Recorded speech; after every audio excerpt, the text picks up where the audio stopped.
Hey guys, welcome back to the Smell the Leather Cricket podcast where we discuss all things cricket from an average Joe's perspective. As always, joining me is my co-host Gaurav. How are you doing, bud? Yeah, I'm good. Good to see you after a long time. There's so much cricket going around, so yeah, looking forward to it. And we also have a special guest joining us to discuss the topic at hand. So welcome to the podcast, Nikhil. You're our first ever guest. Yeah, hey guys, it's good to be the first ever guest, and finally we have international cricket coming back. It's gonna be one hell of a weekend. Now, we are going to be talking about two teams where every time they face each other, it just seems like the competition gets more and more fierce. It's India versus Australia down under with three ODIs, three T20s, and four test matches. It's a cricket lover's delight, and we at the Smell the Leather Cricket Podcast are going to be covering every single game. So make sure to subscribe to not miss out on any content. Now, given it's going to be a cricket lover's delight, and given that India's last ODI was 300 days ago, India's cricket fans will literally be smelling leather. So, without any further ado, let's get straight into it.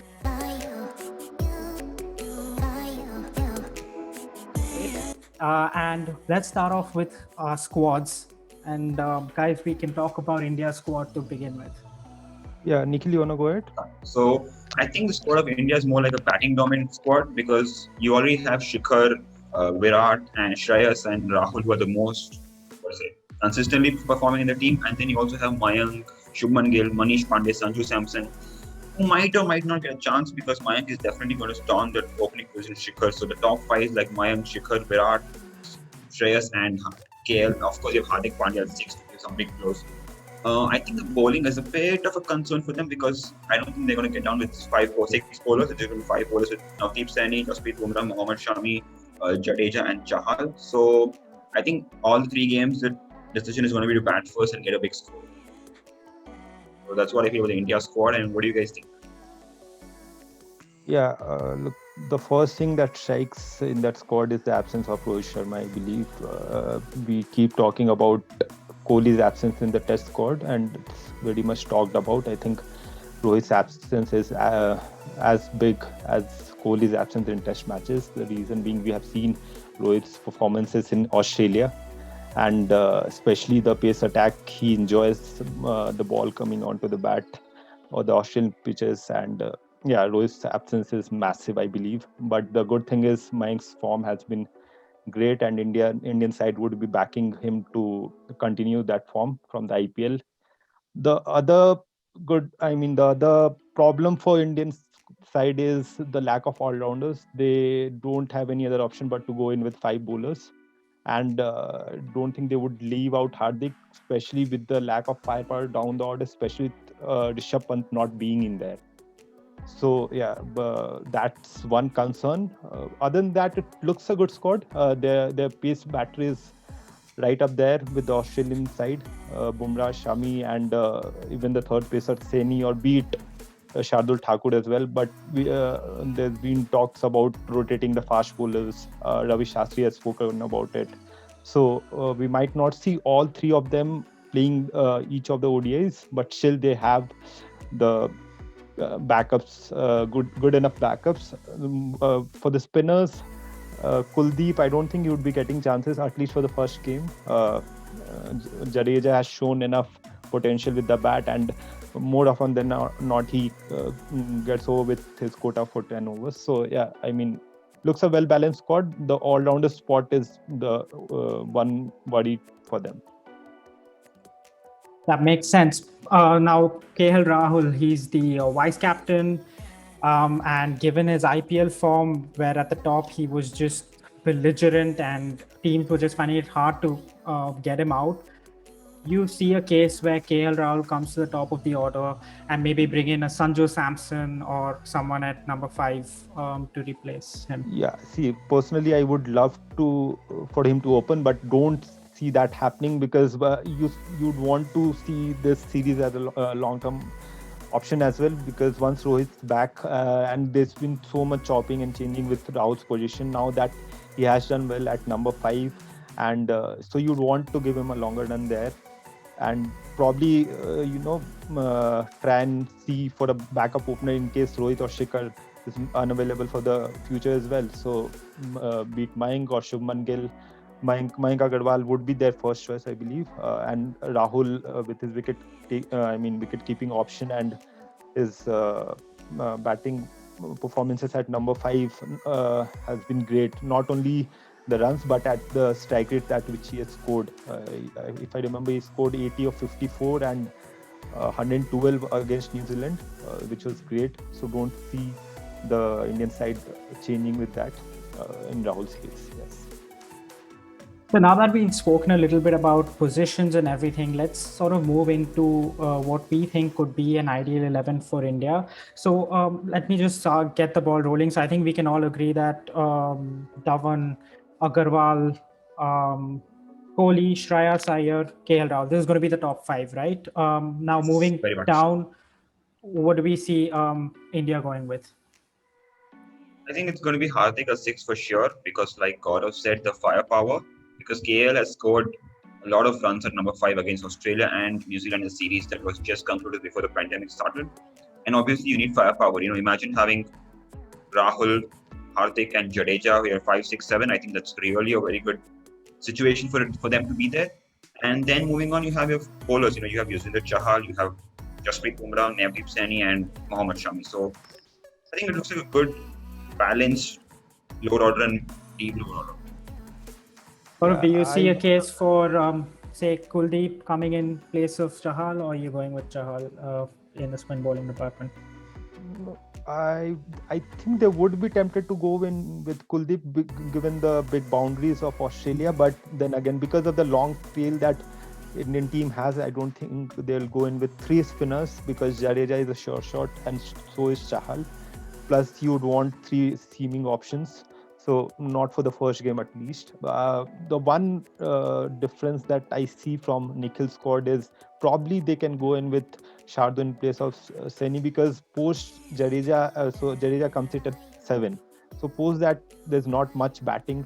So they might want to try out Shardul because he can be that middle overs bowler as well.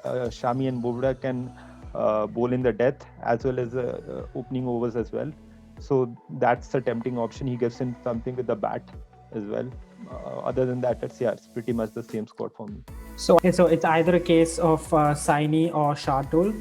But given that, Shardul, at least in the IPL, he seemed more of an opening bowler when the ball is, that first couple of overs where the ball is doing a little bit, I think that's where he got most of his wickets. So, I mean, I personally would go in for Saini. I think he's more of that hit the deck kind of bowler where, you might need that more in Australia than anywhere else. So I think I would go with Saini. But then, I think we're pretty settled on India's 11. I think apart from a couple of spots which could be up for debate, I think that looks like a pretty settled lineup as far as India is concerned. Other than that, they do. I mean, to be honest, they don't have many options as well. At least in terms of batting, the other option they can try or is a possible option is they would want to move KL to the top and probably bring in Manish Pandey at number 5.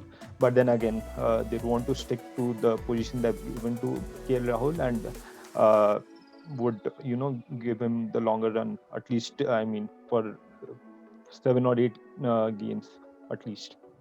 Now, Nikhil, we know that you're an Australian cricket fan, so why don't you get us started? I think you're creating issues by saying that. You're definitely creating issues by saying that. But no, let's get started with the Australian cricket squad. Yeah, the Australian cricket squad, I think, looks more settled, I would say, after their win against England 2-1. I think one issue there is where and how does Marnus Labuschagne bat? Because, he's someone who's taken his time or taken a bit of extra time. He made his debut in the India series in 2020 when they played India in India. And he was a bit slow in, strike rotation, playing the spinners. So I think that's something Virat Kohli will look to attack him with.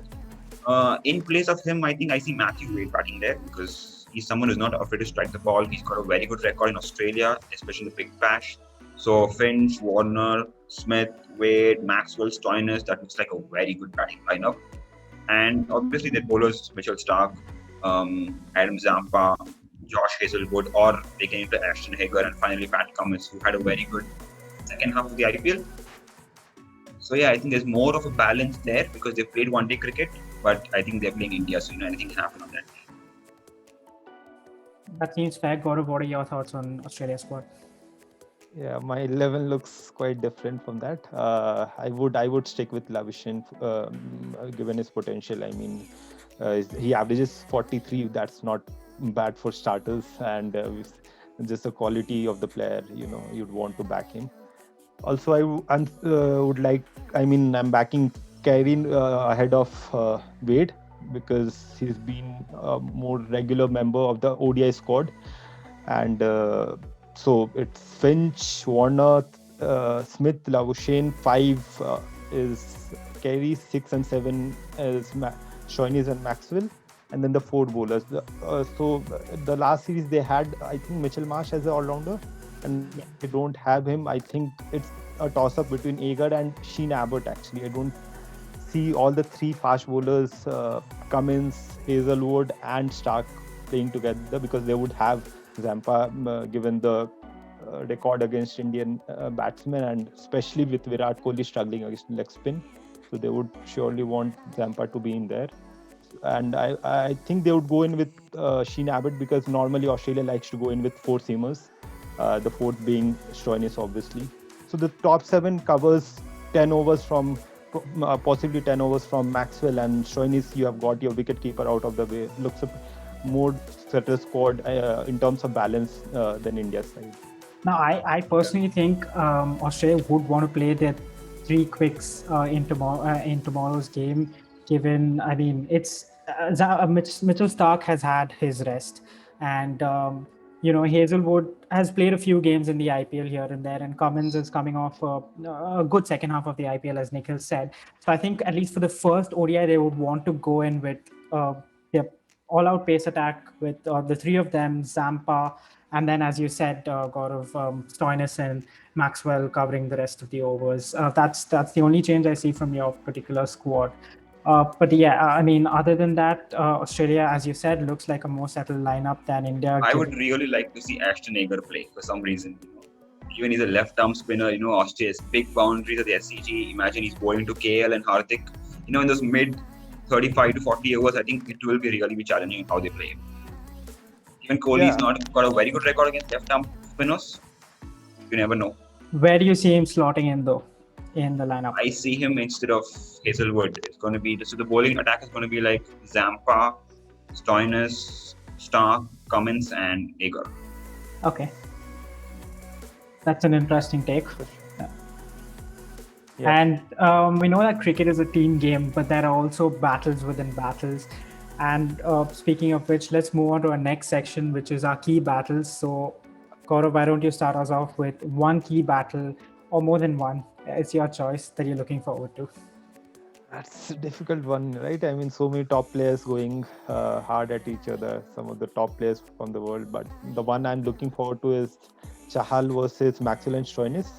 Chahal and Maxwell, you've known Chahal has got him out so many times in ODIs, T20s, as well as IPL. So that firepower that they have at 6 and 7, I'm sure Virat Kohli would want to save some overs from Chahal for the overs between 35th to 45th probably, because if you can, especially with the longer boundaries. I mean, even in Dubai we saw Chahal getting Stoinis and Maxwell out a couple of times. So that's one I'm looking at. Apart from that, it's pretty mainstream, right? I mean, Kohli and Stark and Bumrah, Warner, all those things. Those are always something to look forward to. But the one I'm really looking forward to is Chahal versus the 2 Aussie batsmen. And Nikhil, what about you?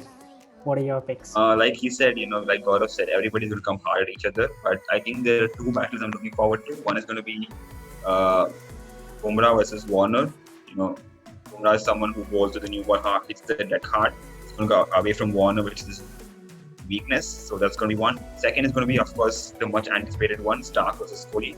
This is assuming that India have lost the wicket early, say within the first 5 overs, until Stark is all geared up, and we all know Kohli, how he's stealing wickets. So there is one funny one I would say, which is Kohli versus DRS, because he doesn't get them right often. Let's see how that goes. Hopefully, Kohli, the captain, does get a few right this series. As you said, I think one to look forward to would be Bumrah versus Warner. Warner's had his difficulties with people coming in and taking the ball a little bit away with Broad in the Test series against England, and then we saw in the IPL he was getting a lot out to Archer as well. So I think that would be a key battle given. Xbox. Oh yeah, the Xbox meme. Yes, that's right. But yeah, I think that would be a key battle, and it should be a very very fun first ODI. So now let's move on to our next section on the podcast, one that we like to do here, which is our key stats and trivia, which would be relevant to the series as well as the first ODI. And Nikhil, why don't you start us off? So for all the Indian fans, including me, it's a very bad stat to see. But India have lost 14 out of the 17 games at the SCG. So it's like the SCG jinx that's going to happen. But let's hope we can get past that and get our third victory at the SCG. And apart from that, one interesting stat is that 8 out of 10 teams have won batting first at the SCG, which was also Australia won India last time when Rohit Sharma scored 130, MS Dhoni scored a 50 in that game in 2019. So it's really exciting to see how it happens. Very interesting, Gaurav. Do you have anything for us today? Yeah, this one is again for Rohit Sharma. I mean, the importance of the man, even when he's not there, we keep talking about him, right? So he averages somewhere around 67 at SCG. And like Nikhil mentioned, he scored 130 and one more century, if I remember. So yeah, his absence is going to be massive for India. Now, one a little bit away from the game is that I think I mentioned it at the start of the podcast as well, where the gap in this ODI and the previous ODI that India has played is going to be 300 days. And there was only one other instance where that gap was longer, and that was way back in 1974, 1975 against England, where the gap was 326 days.